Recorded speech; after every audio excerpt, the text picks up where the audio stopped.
We live in an era of instant enlightenment. Got a random, hyper-specific thought in your head? You don't Google it anymore. You just ask a supermind. You might ask, "Hey AI, write me a healthy dinner recipe using only the ingredients left in my fridge, format it as a quick shopping list. And while you're at it, explain the concept of dark matter using a pizza analogy." And in milliseconds you get a full synthesized answer. We take it for granted. We ask for complex comparisons, creative writing, nuanced summaries, and even code generation in the blink of an eye. Modern AI assistants don't just retrieve information. They reason, synthesize, and create. This is the power of the large language model, or LLM.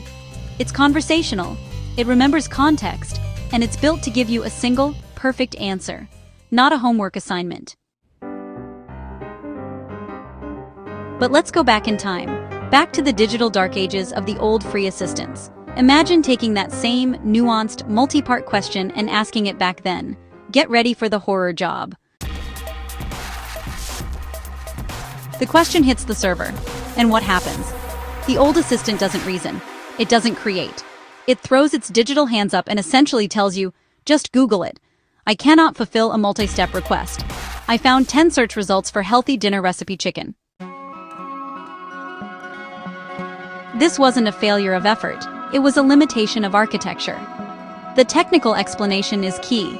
The old generation of assistants were primarily rule-based systems combined with narrow AI. Their core function was intent matching. You spoke a command, like, set a timer. The assistant matched your speech to a predefined bucket of possible actions. If the intent was simple, like setting a timer or checking the weather, it executed the coded action. But if the query was complex, like our recipe and pizza analogy question, it just couldn't match the entire query to a single, coded action.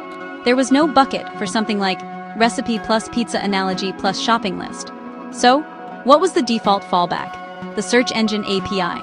It stripped your complex question down to its simplest keywords, passed those keywords to a traditional search engine, and then, it dutifully spat out a list of links.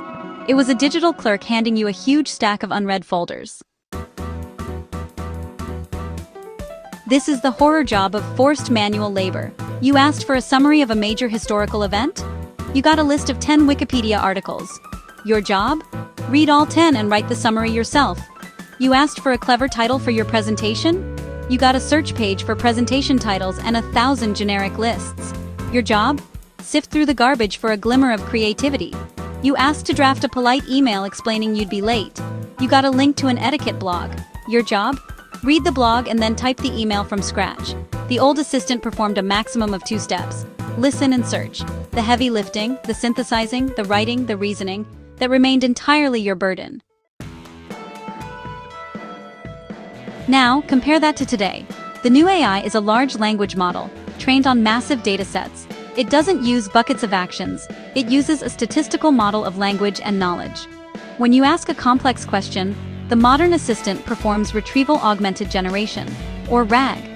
It breaks your query down, searches up-to-the-minute information like the old assistant. But here's the game changer. It then uses its massive language model to synthesize all that information into a cohesive, original, and perfectly formatted response. It's not giving you the source materials, it's giving you the final, tailored term paper. The technical leap is from an engine that only retrieved to an engine that can generate and reason.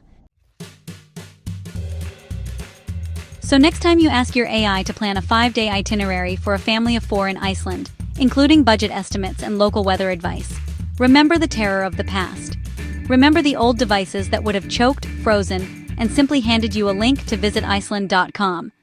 We've moved from assistants that required you to do all the thinking, to systems that can do the thinking for you. It's the difference between having a map and having a chauffeur.